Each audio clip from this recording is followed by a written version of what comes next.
Shalom Israel.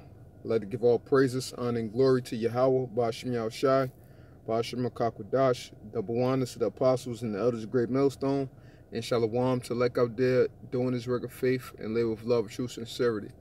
All right, I wanted to get into a lesson, just kind of a little bit of land backing off of the last lesson that I did, pretty much about faith and just being men, being stand-up men, and just a few examples throughout the scriptures, of great men, whether it's quotables or direct examples or whatever. I just got a couple, to give reference to, because these are the things in which we are to look upon, and to realize how great faith that we have to have in the Lord. And what it entails is simply said is us being men. That's it. It's being men. At the end of the day, as men, what we are the heads of our household. We're the heads of so many different things. We're looked at to lead, to guide, to instruct. As many facets unto our lives, and especially as us being men. So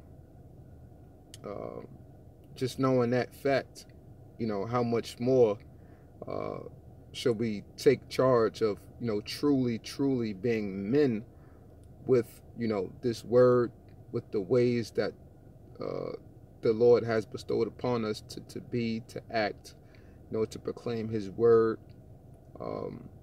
and to know what faith truly is, to understand it fully and wholeheartedly, and to put forth that faith, man, by actions, and exuding that faith unto others to give others strength, being profitable unto ourselves first and foremost, and then profitable to others. All right, so with that, I just want to start off in 1 Kings 2:1, and it says, now the days of David drew nigh that he should die, and he charged Solomon his son, saying, I go the way of all the earth.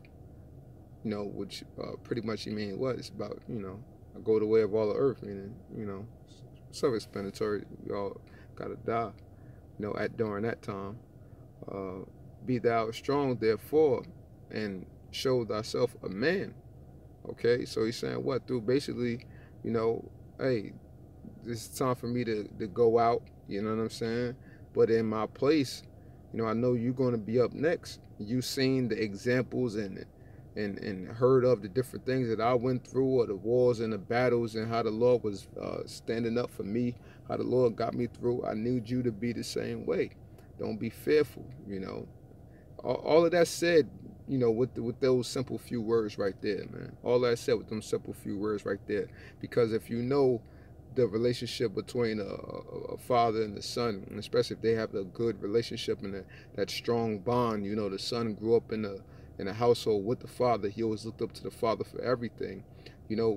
I'm sure during that time period, David saying that to Solomon, they fed off of his energy, and he can feel his vibrations, being pushed off upon him, and how he was to be, and how he was to prepare himself, to take his place. Okay, verse 3, and keep the charge of the Lord thy power, to walk in his ways, to keep his statutes and his commandments and his judgments and his testimonies, as it is written in the laws of Moses, that thou mayest prosper in all that thou doest, and whithersoever thou turnest thyself, that the Lord may continue his word which he spake concerning me, saying, if thy children take heed to their way, to walk before me in truth with all their heart and with all their soul, there shall not fail thee, said he, a man on the throne of Israel.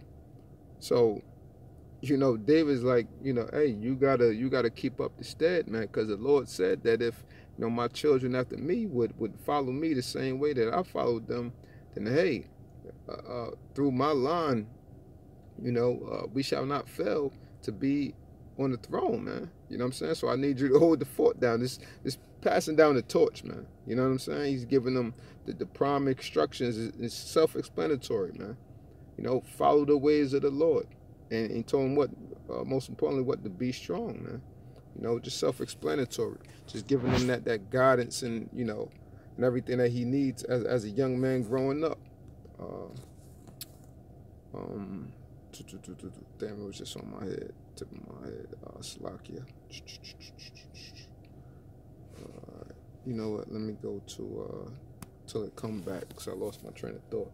All right, this First Maccabees 2, and I started verse 49, and it says, now when the time drew near that Mattathias should die, you know what? These back-to-back examples of, you know, elder statesmen, you know, Mattathias being an elder statesman, you know, David being a king, them drawing near to their death. Right now, when the time drew near that Mattathias should die, he said unto his sons, now hath pride and rebuke gotten strength, and the time of destruction and the wrath of indignation. Now therefore, my sons, be ye zealous for the law, and give your lives for the covenant of your fathers. He's saying, lay it down. It's no other way to put it. Lay it down. Put it down. Hold it down. You know what you need to do. You saw the examples. Follow the examples. Be a man. Okay?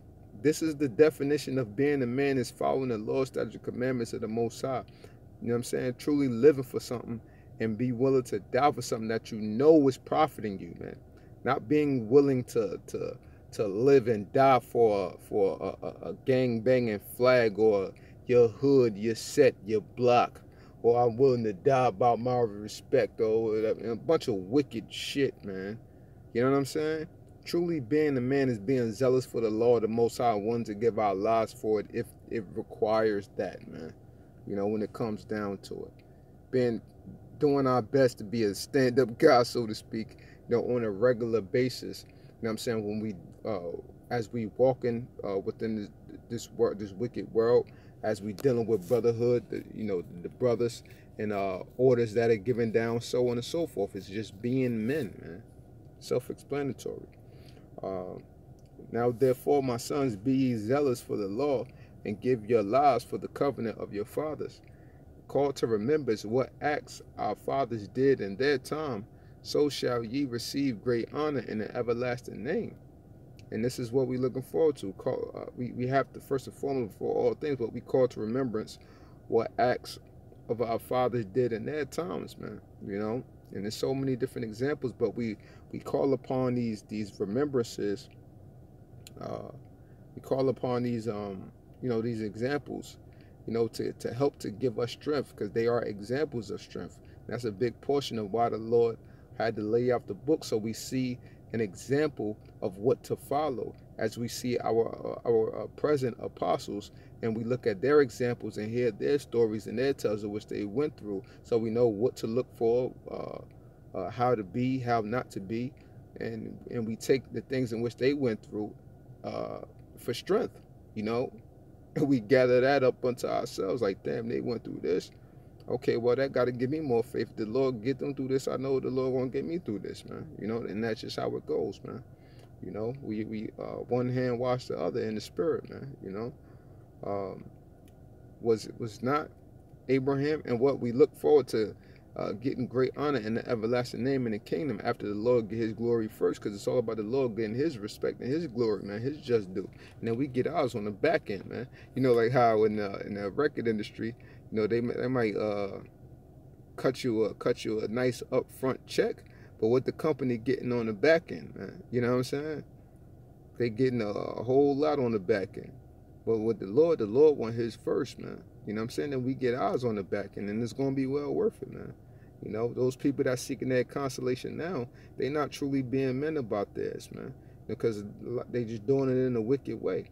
And we was in those wicked ways, but we didn't see that. But the Lord, you know, brighten our eyes to the bullshit, man. You know, all praise Yahweh Shah for that. Was not Abraham found faithful in temptation, and it was imputed unto him for righteousness. Joseph in the time of his distress, kept the commandment and was made Lord of Egypt. So what? He's giving different examples, you know what I'm saying, of men that truly went through it and that passed the test, you know, with flying colors and proved themselves to be men. You know, and especially with Abraham having to leave the house of his fathers, go into a whole nother land. You know what I'm saying? Hey, and it was imputed unto him for righteousness, for him to be willing to sacrifice his son. You know what I'm saying?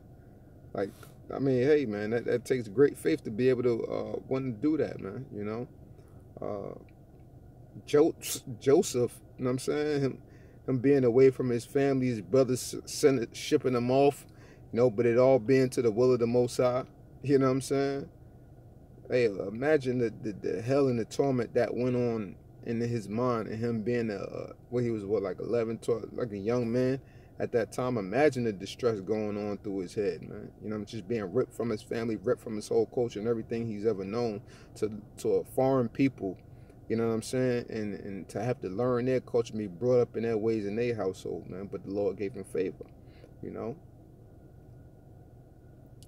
Phineas, our father, and being zealous and fervent, obtained the covenant of an everlasting priesthood.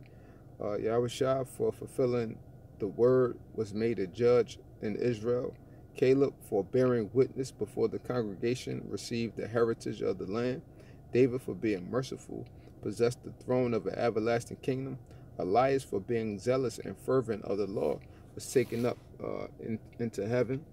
Ananias, Azariah, and Mishael, by believing, were saved out of the flame. Daniel, for his innocency, was delivered from the mouth of lions. And thus consider ye throughout all ages that none that put their trust in him shall be overcome. Fear not the words of a sinful man, for his glory shall be dung and worms. You know, so hey, this is a big part of it, man. All throughout all ages, throughout all time periods, all points in history, everyone that put their trust in the Lord overcame their situations. And this is how big of faith that we have to have, that we have no shadow of a doubt within our mind that the Lord is going to get us through the hours and temptations if we only remain faithful unto him, through all the ups and the bumps and the bruises, the ups and downs, you know what I'm saying, the slip ups. I'm saying, just man fall 7 times and rise up again. You never give up. You never fight, because this is all we truly have to live for, man. This is all that we have to live for. It's nothing else, man. Our family, our wives, everything else is second in comparison unto the Lord. You know, at times things hinder us, but at the end of the day, we know what beats in our heart. We know what beats in our spirit, and that's the blood of future rulers, man. You know what I'm saying? That's the valiancy, the strength that we have in us, poured into us through the sufferings and things that we're going through. All praise Yahweh by Shem Yahushua. The more pain, the more heartache, the more everything we go through makes us long for the kingdom that much more, man. All the struggling and the toiling and the bullshit slavery we got to do here in America, let that all be to our glory, and let our glory reign upon Edom in these last days that are coming unto him. And it's going to be a shame for him, man. You know, verse 62, fear not then the words of a sinful man, for his glory shall be dung and worms. Today he shall be lifted up, and tomorrow he shall not be found, because he is returned into his dust, and his thought is come to nothing. Wherefore, ye my sons, be valiant and show yourselves men. Show yourselves men in the behalf of the law, for by it ye shall obtain glory. Okay? And that's what it is, man. And that's what it is. We show ourselves men by upholding the law, statutes, and commandments, and doing things that are pleasing unto the Most High. People think just being a man is being able to pay your bills and take your kids. Nah, that's bullshit, man. That's a part of it. But the biggest part of it is following the ways of Yahweh and his son Yahushua. Without that, you can't truly say, you know what I'm saying, that you're a man. Yeah, you're a man, but you're not a man, if you get what I'm saying. because you ain't doing what's right. You compromising yourself for the ways of the world. You compromising yourself for a woman. You compromising yourself for your children. You compromising yourself for the eyes of other people, man. We not compromising shit, man. We living for the Lord every single day, man, and knowing how to maneuver through the ways of this wicked world, man. Knowing how to use this world and not abuse this world, because we gotta live in this world, man. You know, but you know, with that, you know, I just hope this short segment was edifying and to give some brothers strength out there, man. You know, we all need more faith. We all can pray for more faith, and may the Lord pour more faith upon us for us to be able to withstand during these last days. It's going to be hell, brothers. We can make it through with Yahweh and the sin Yahweh Shah, and being fully assured, you know, of His power and the Spirit that he can put on us when that time comes, man. That He will put on us, I'll say, when that time comes, and I say that in confidence, man. You know, in Yahweh Bashim Yahweh Shah. So with that, you know, I hope this segment was edifying, and I'd like to give all praises, honor, and glory to Yahweh Bashim Yahweh Shah, double honors to the apostles and the elders of Great Millstone, and shalom to the elect out there doing this work of faith and labor of love and true sincerity. Shalom.